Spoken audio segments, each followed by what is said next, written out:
So hello, everyone. I hope you're having a great day. My name is Lindsay Streeper, and I'm the VP of Marketing here at Magellan Federal, and I'm going to be your moderator for today's webinar. We're very glad you've joined us, and you will be learning about practical interventions for nurturing young minds. So if this is your first time joining us, welcome. MFed Inform is Magellan Federal's platform to bring you valuable wellness insights to those connected to the federal government. We have blogs with expert advice, free downloadable resources, and of course, webinars like this. And you can see the URL for MFed Inform on the bottom left side of this slide. It's mfed.info/inform. And that's going to take you to the blog that we have. And once you get there, be sure to subscribe to be the first to hear about all the new available topics and information that we have there and forthcoming. So before we get started, there are just a couple things I want to mention so you can make the most of our time or your time with us today. This webinar is being recorded for future on-demand viewing, and all registrants will receive an email with a link to the replay, the presentation, and any additional resources after the call. You'll probably be receiving that tomorrow. And even if you weren't able to join, you feel free to share this. That'll be a live link. And once you reach those resources, please do check them out. Your lines will be muted and are muted throughout today's session, but you can ask any questions you have by typing them in the Q&A window. So please use that window. The chat has been disabled for this call, so we'll be taking any questions that you have if you place them in there. So thank you all for joining us, and let's go ahead and get started. Next slide, please. Before I turn it over to our esteemed speakers today, and you can see them all here below me on the line, I want to provide a brief overview of who we are. Magellan Federal has team members all over the world delivering sensitive, complex productivity and well-being services. Our mission, as you can see here, is to inspire healthier, more productive communities by delivering innovative, total well-being solutions to the federal government, military personnel, government employees, and their families.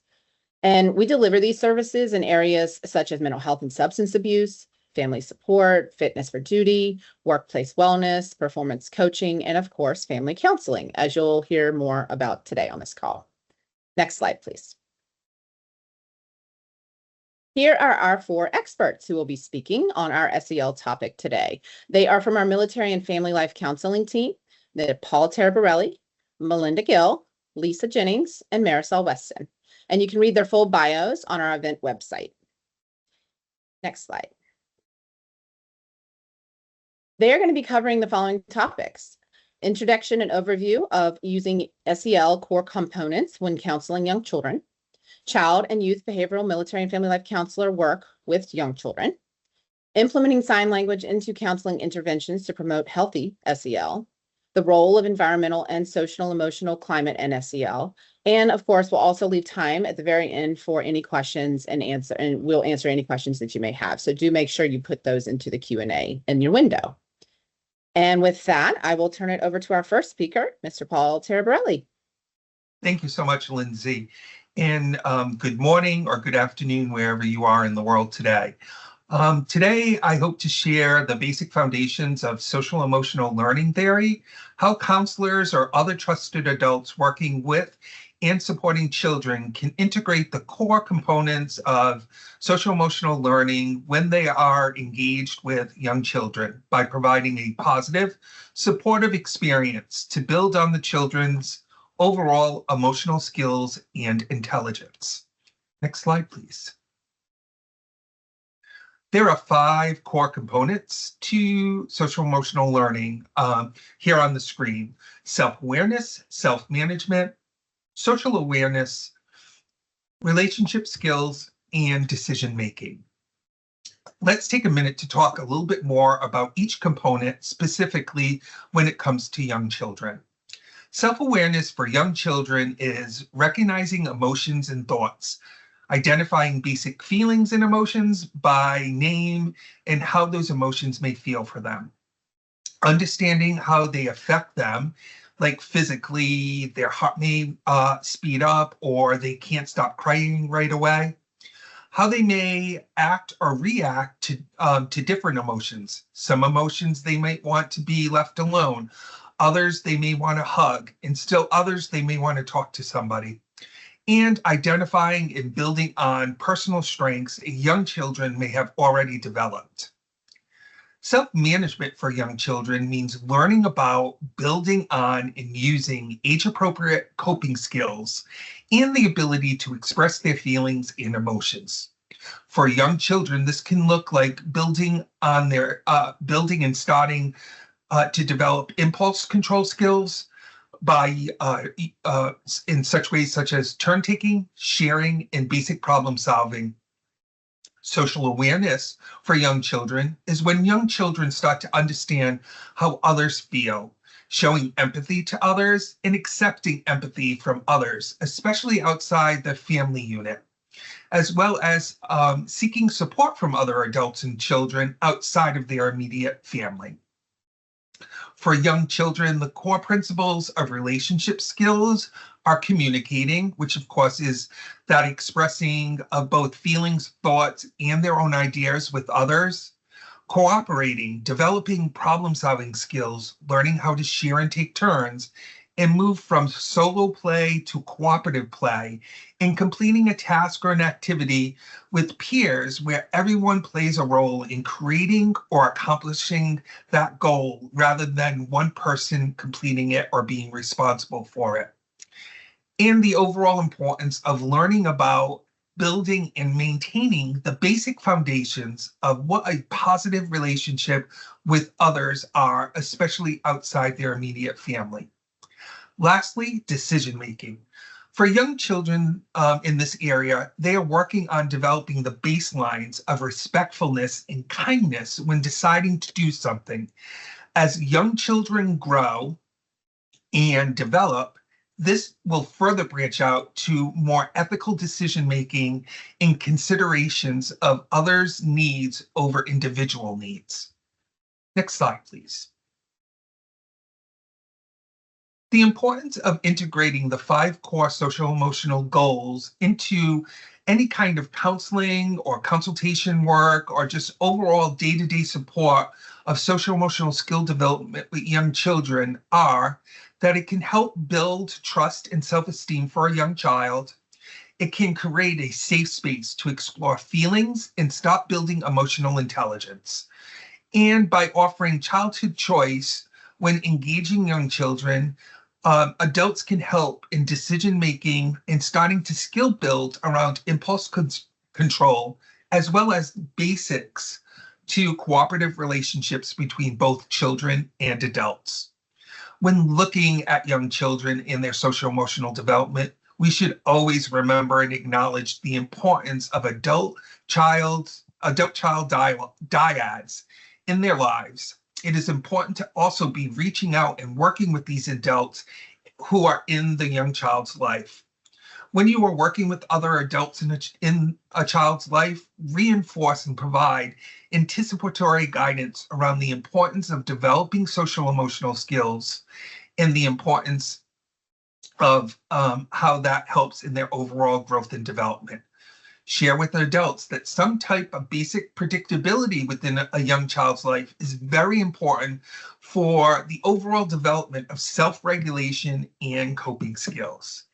That all skill development at this age is based on repetition and practice and is not a one and done intervention or activity.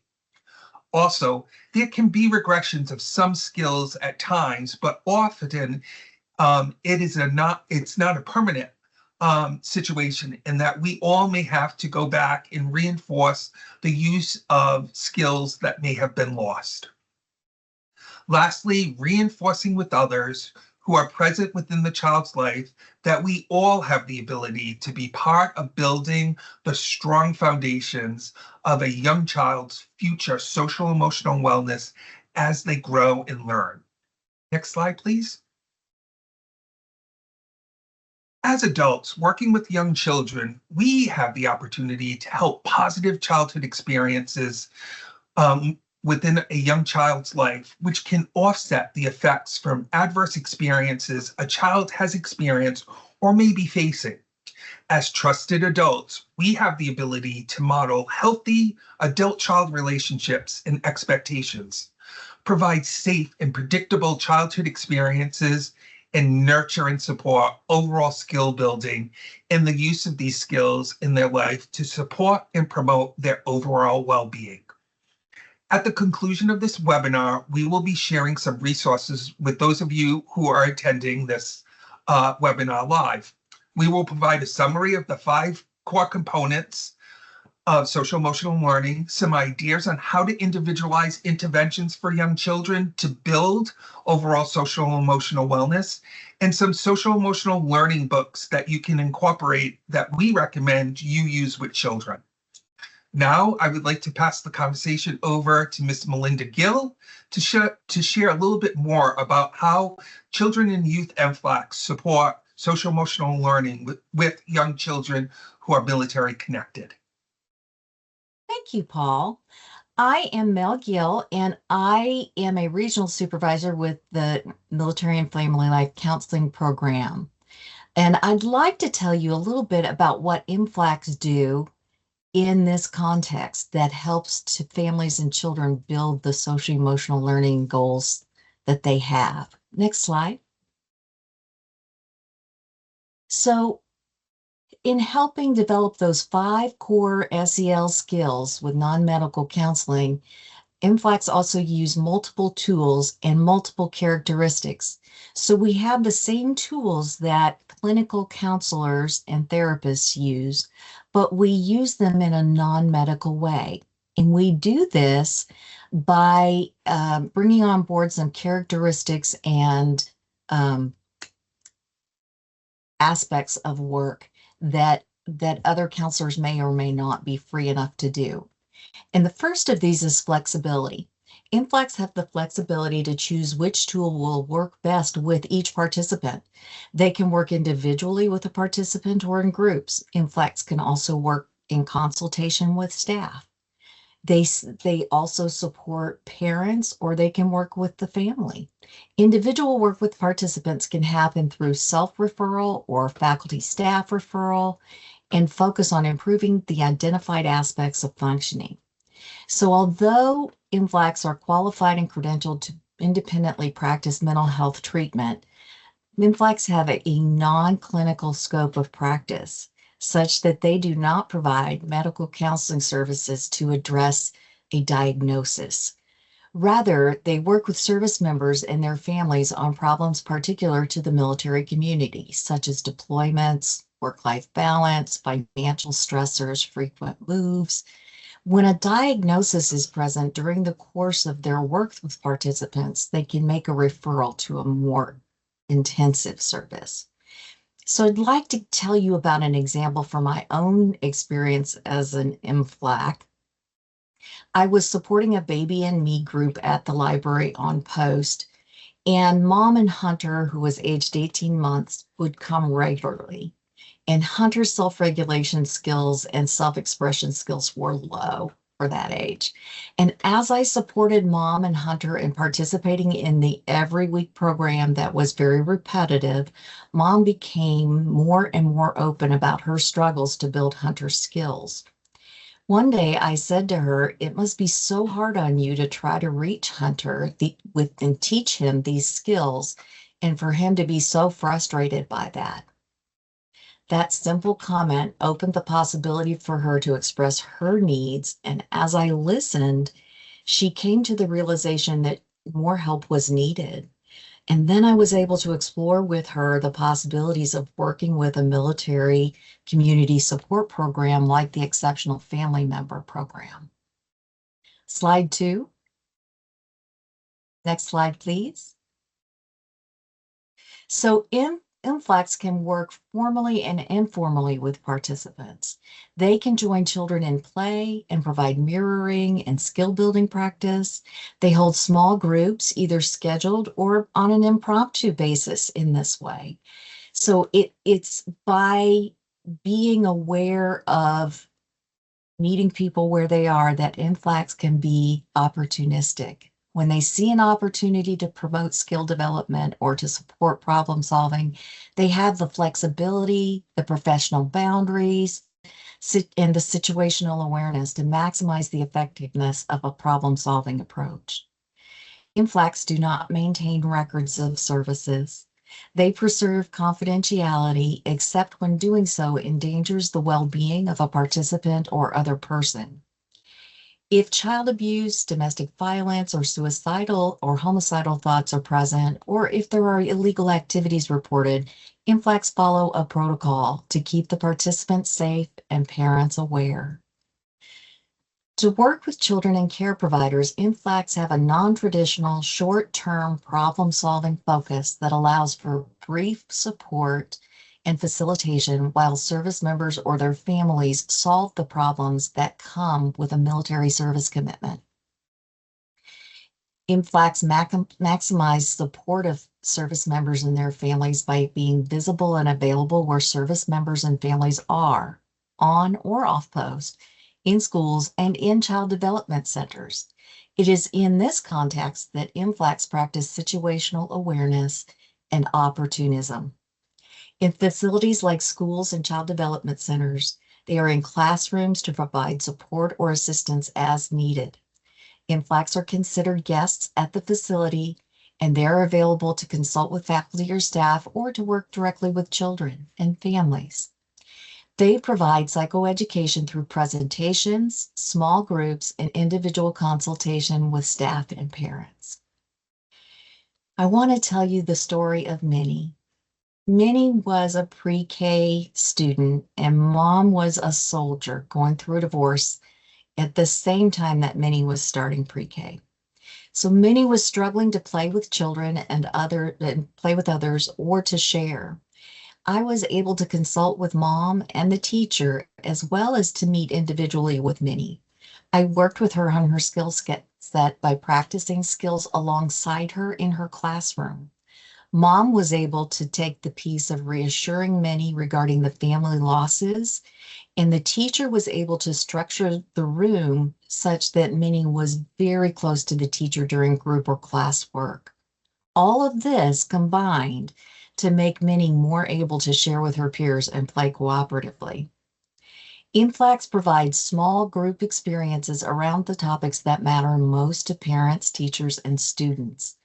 The groups may practice emotional regulation skills, coping strategies for dealing with separations, avoiding rule breaking, or a salient skill set via play, pencil paper activities, acting, or movement-based practices. Next slide. INFLACs have the goal of helping service members be ready and available to carry out their mission, and that is our priority. Satisfaction with INFLAC services is frequently solicited and reviewed. Our counselor and program management teams strive to be there when and how the participants need us. INFLACs have provided services to an estimated 2 million service-connected children across the world over the past 20 years. During that time, stressors have increased dramatically for the population, and military and family life counselors have been there to support and facilitate the development of healthy coping in relationships, providing peace of mind for service members and their families, and helping young children develop the skills they will need for a happy, successful life. At this time, I'd like to turn the presentation over to Lisa Jennings, who is an INFLAC, and she is going to talk with us further about specific skills. Hello, everyone, and thank you, Melinda. I'm Lisa Jennings, and I will be sharing some information from the perspective of an INFLAC that works with the 0 to 5 age group. And I will be speaking today about the use of baby sign language as a component of American Sign Language and thinking about those connections to social emotional learning and development and young children. Relating back to what we've heard already, thinking about those opportunities for self and social awareness, building empathy and understanding, and finding ways to seek support. Next slide, please. One key takeaway as I begin this topic to think about with baby sign language is to think about those opportunities to empower those connections. How can we look for ways as support personnel in settings, teachers, as caregivers, as parents, looking for those ways to build opportunity for connections and conversation. Next slide, please. First, let's look a little bit at the research in this area. So we have more than 2 decades of research related to the value of the use of baby sign language in American Sign Language. The studies that have been presented show early exposure to baby sign language can strengthen emotional bonds. It can boost communication skills in the earliest ages and support key milestones in social emotional learning. One way to consider that is also to think about the cognitive development that happens. Studies with children and families indicate that there are improved opportunities for emotional regulation for young children. Also, increased caregiver responsiveness in their work with children or as a parent connecting with a small child, and stronger early language acquisition. These points from the research suggest that baby sign language can strengthen those bonds between parent and child and caregivers and children, which in turn can reduce tears, fears, and frustrations in different settings, whether at home, at school, or in public. Next slide, please. We'd like to consider 4 key areas: the opportunity to bridge those communication gaps. So again, looking for those ways for early expression and also empowerment opportunities for young children.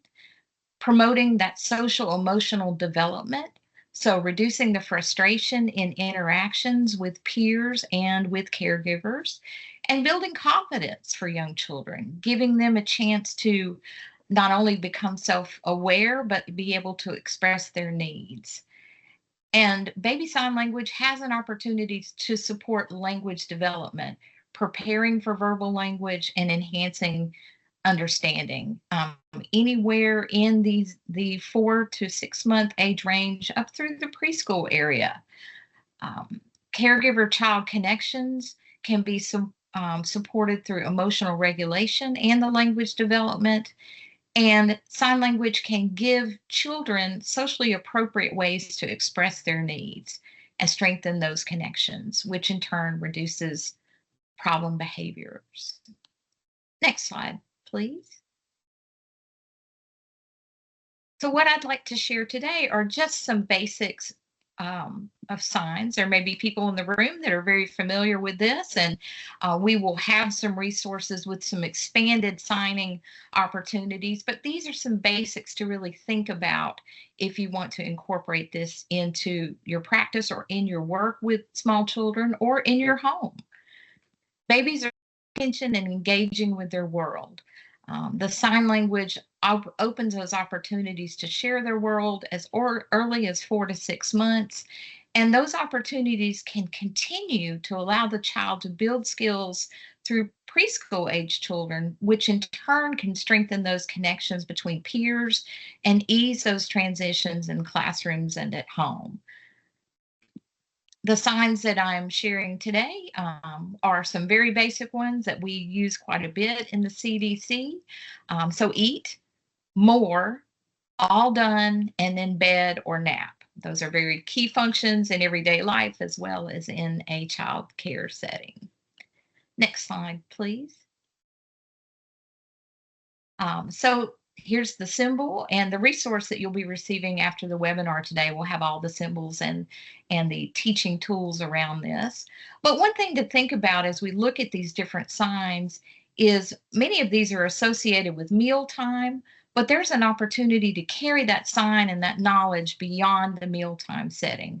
So for example, if you're using eat, you can use it for more than just food. You can allow the child to begin to let you know when they are hungry, or describe that others are eating. So maybe a caregiver or a pet.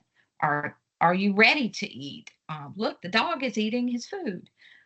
Those are opportunities to really help you expand the way that you communicate. At the earliest stages, babies might do a version of the sign as they are learning. So repetition early and often is key in this process. Next slide, please. The second sample sign here today is more. Again, often used with mealtime, but there are ways to incorporate this sign in other opportunities. So more can be used with food, but expand those meanings in singing a song. Would you like more? Do you want more blocks to play with? Let's sing one more time.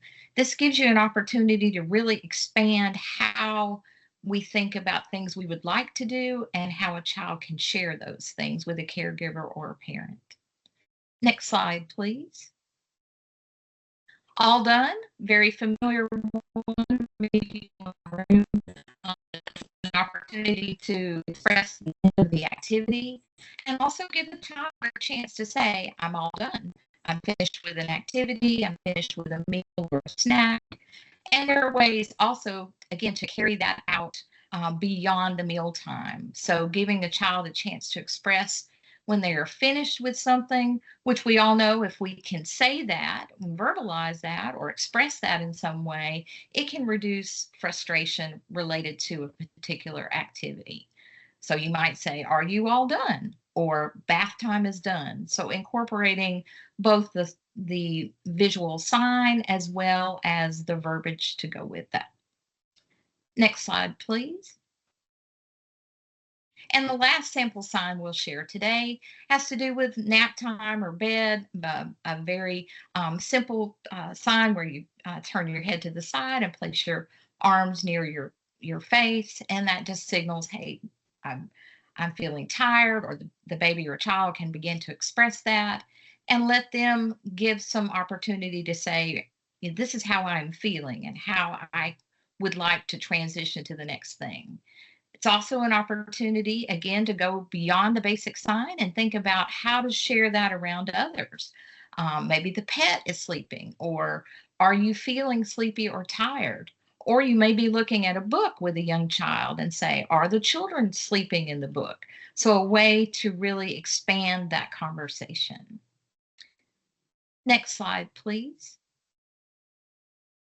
So some key components here when we are thinking about strategies to use and teach BSL with young children between the 4 to 6 month up to age 5 is think about the opportunities to make it fun. You will have some resources today that will help you think about how to incorporate things, the signs, into activities, songs, and learning. There's some books and other links that will provide those tools for you. And also remember that it's important to repeat, repeat, repeat. Signing is a skill building opportunity. So it's not just one and done. Keep repeating. The more you repeat it and work with your child in the different settings, that's an opportunity to build that language component. Also encourage any and all attempts that you notice around use of sign language. That is a way to support and empower the child that you're working with. And finally, think about opportunities for expansion. So take those signs and go to the next level. How can we improve communication with peers? How can we strengthen the use of signs as a child transitions from one age classroom to another? Many ways to consider that. Next slide, please. So on this slide, you will see a few resources. And again, we will be providing a handout for you. But Baby Sign Language Made Easy has some wonderful illustrations. And there's a secondary book that you can follow that has activities and songs where you can incorporate that. And it gives you an opportunity to think about how to incorporate these guides in creative ways. Next slide, please. And finally, just some key takeaways for this part of the presentation. The use of ASL through Baby Sign Language can support social emotional learning and cognitive development. It is an evidence-based practiced opportunity to work with young children. We build connections through conversations, and we have that opportunity to focus on the 4 key pieces: Make it fun. Use repetition. Think about ways to encouragement and express growth and expansion of vocabulary. We have free and accessible resources for you. And at the conclusion of the webinar, we will be sharing some resources with those of you who are attending this live. We will provide a summary of the 5 core components, some ideas on how to individualize the interventions for young children to build their overall SEL, and some social and emotional learning book recommendations to use with children. At this time, I would like to turn the conversation over to another MFLAC, Mary Saul Weston.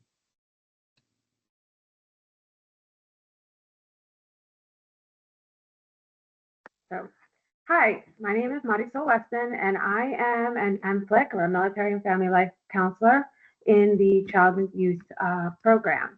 Today, I'll be sharing how the Preschool Mental Health Climate Scale, or the PSMHCS, can serve as a flexible, non-assessment-based framework for supporting the classroom environment.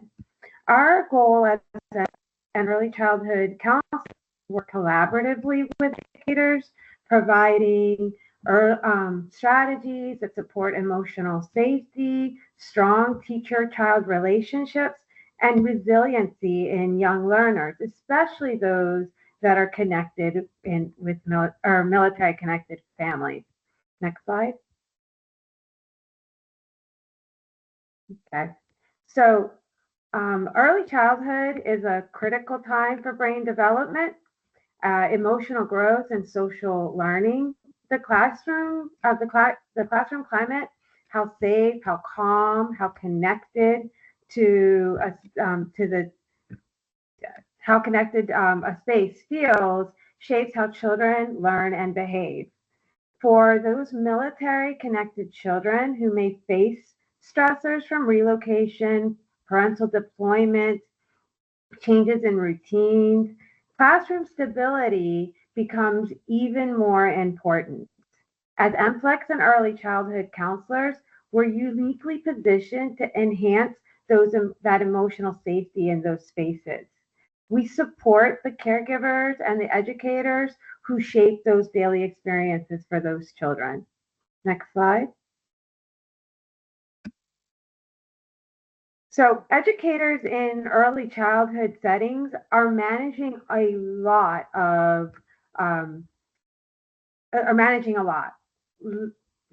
Limited staffing, increasing behavioral needs, rising academic expectations. Amidst all these demands, the emotional climate of the classroom can be unintentionally overlooked. We all know that access to licensed mental health professionals is often limited in these environments. And that's where the MFLEX can step in, not to diagnose or to treat, but to consult, support, and model strategies that promote healthy social emotional development.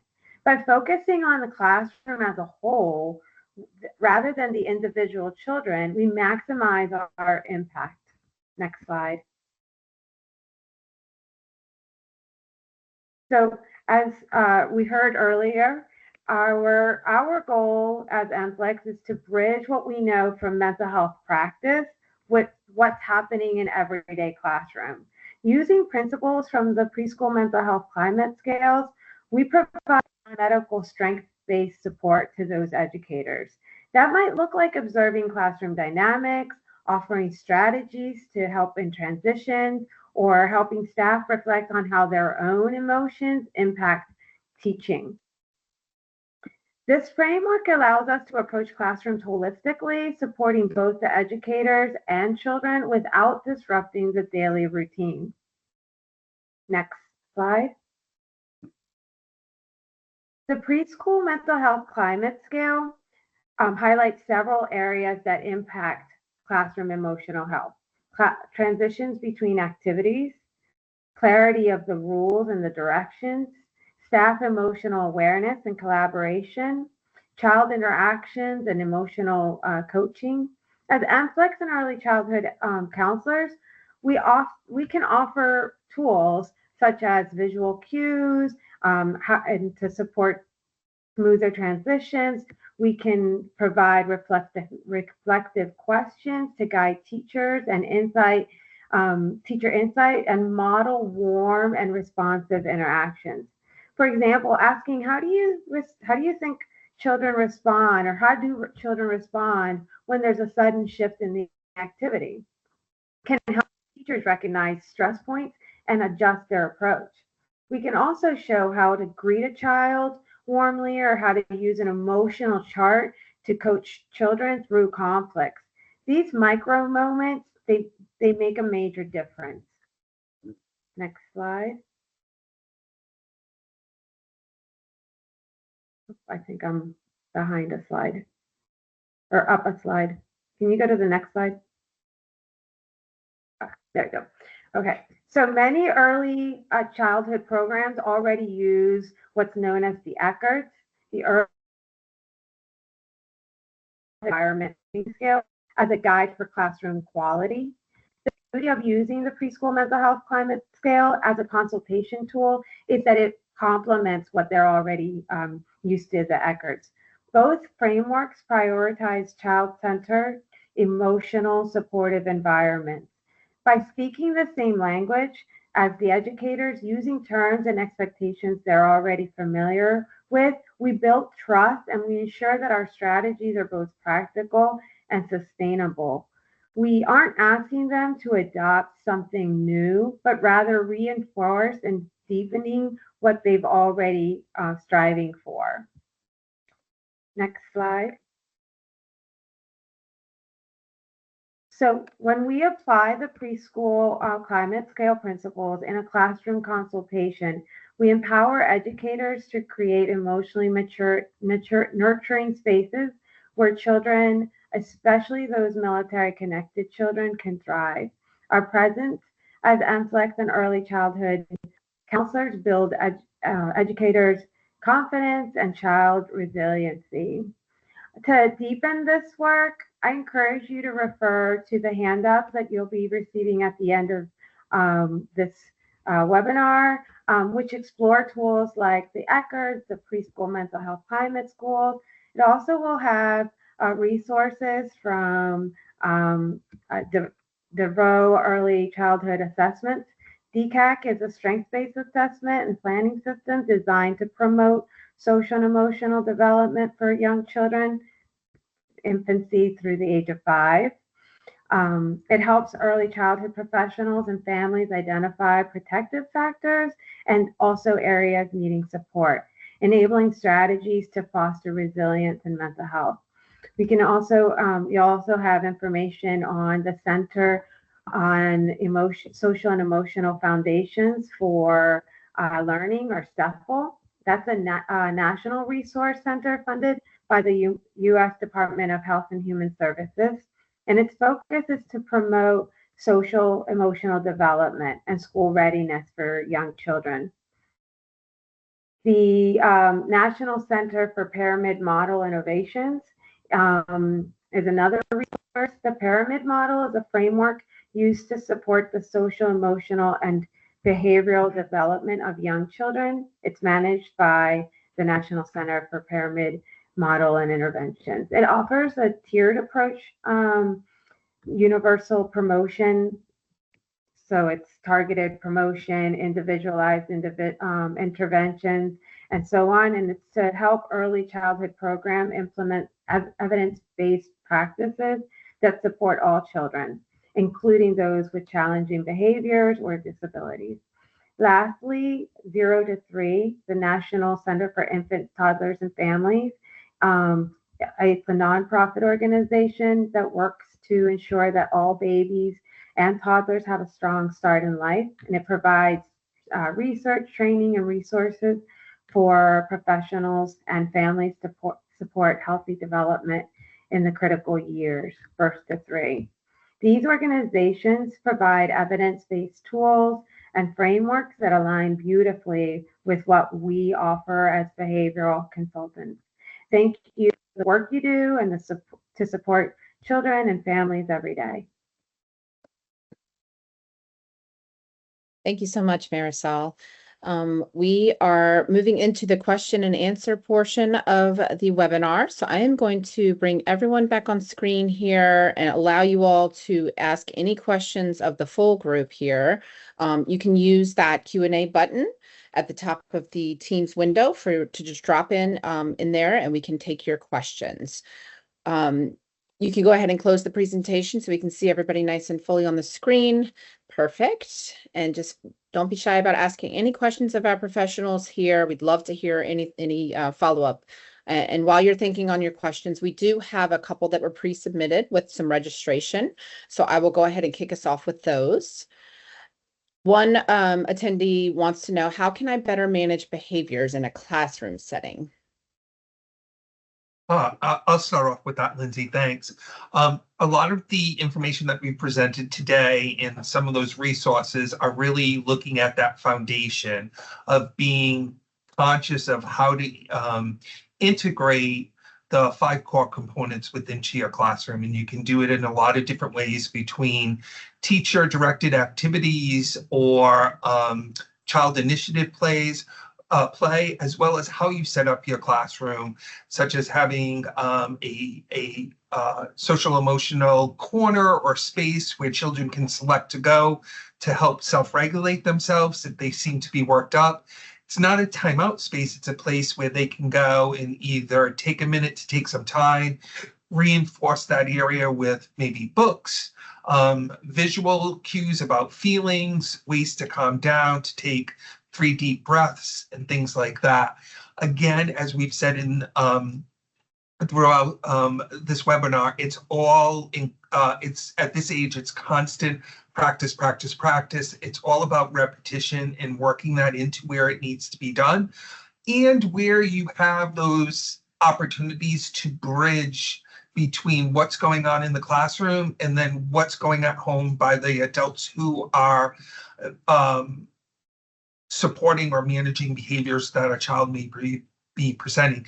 If it can be universal in both areas, you'll probably see a quicker response. Wonderful. Thank you, Paul. Would anybody else like to add to that at all? Okay, covered it very thoroughly. So we'll move on to another submitted question. How can you help autistic students in the classroom? Sure, I'll start off with that. So young children who are presenting on the spectrum may, again, because of the diagnosis being a spectrum, can have a lot of different needs and presentations. So there's not a kind of one approach to help support those children. What we covered today, which might be very helpful for a lot of children who may be being considered on the spectrum, is if they have communication delays or concerns, that these are really great ways to help them outwardly communicate with others, either through the use of signs or other visual cues, to communicate their needs so that they don't become frustrated and act out, and be able to communicate with other adults. There's also a variety of local and national resources that anybody can turn to. And again, because it varies and because resources vary from state to state, it's really hard to give one answer that would be universal. I would suggest always tapping in or looking quickly online for both national and local resources, and then seeing what they may be offering on their web pages or other resources, to see if that's something that can help you better start to address some of the concerns that a child that may be presenting with some spectrum behavior, to help them out. And I can add to that with an example from the CDC. We are working currently with a preschool child who had limited daycare experiences, and to help bridge some of those transitions, and also to address some of the language delay, we worked directly with the parent and the teachers and developed visual cue cards and signs to give the child and the parent and the teachers a way to communicate with consistency in the classroom and at home. And the visual cue cards were created with pictures of the child so that the child could see themselves, see what the activity was, see what the communication was. And in the approximately 6 months that this has been in play, the transitions have become a lot smoother in the classroom. The communication between teachers and parents about what's happening at home and at school has increased. So it's built an opportunity to really have that connection with the school. And we're also seeing peer support from the other preschoolers in the classroom who have begun to understand the transitions as well as the signs, and they use those signs and verbal cues with their classmate as well. So it's a real opportunity to be collaborative and to think creatively about those behavioral needs.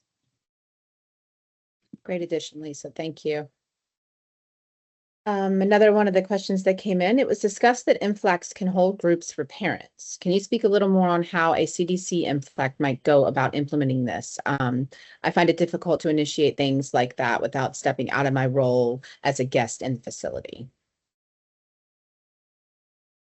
Anyone want to take that one? I don't mind talking about that one. What I'm imagining is working collaboratively with the CDC director and trainer to let the parents know that this kind of a parenting group could occur to accommodate the time for parents. One of the MFLACs that I supervise does it on Teams. She'll do a short presentation and then open it for question and answer during the same time that the children are at the center. She will take an hour and set aside an hour to work with parents in group, just saying, you know, here's the presentation material today. Let's interact around this. And they process and talk about it. And it has grown. Now with this particular population, I think you have to be consistent for a while before you see the growth. And so that's one caveat I would have. The other thing is that you would want to collaborate with the CDC director to make certain that they support such an event. And also, are there non-traditional events that you can attend? Another CDC worker that I supervise attended the tree lighting ceremony on post and connected with parents that way. And she's had a lot of business just from that outreach. She has had 3 parents call her. And because she's visible and available and doing the MFLAC role with intention, she has had several referrals from those events that she attends. Those are just a couple of suggestions. That's great. Thank you. Anybody have anything else to add to that? Otherwise, we can move to our next question. I just want to add to make sure any kind of plans that specifically for MFLACs that you're working with your regional supervisor. Every location is very unique in situations, but as Mel was saying, it's really about partnering and finding those opportunities to connect with your parents. And sometimes the traditional, hey, let's have a sit-down group may not work because of everybody's schedule and what's going on. So taking the opportunities where there might be parents gathering together, PTO, parent involvement, and how we can integrate ourselves into those activities and be able to engage and start to develop those relationships are really important. Thank you. That's great. Next question is, with repetition being so critical and crucial to positive behavior responses, how do you encourage buy-in from the other adults in a child life?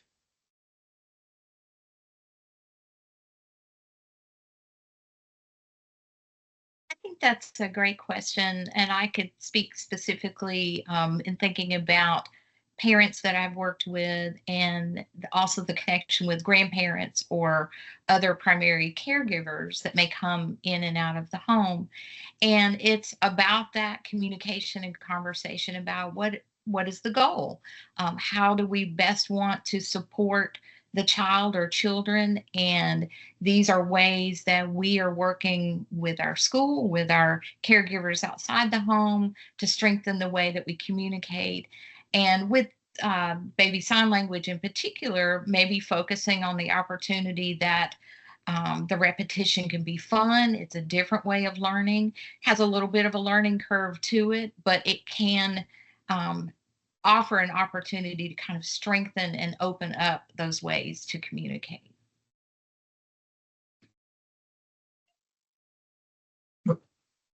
Maricel is going to try to share.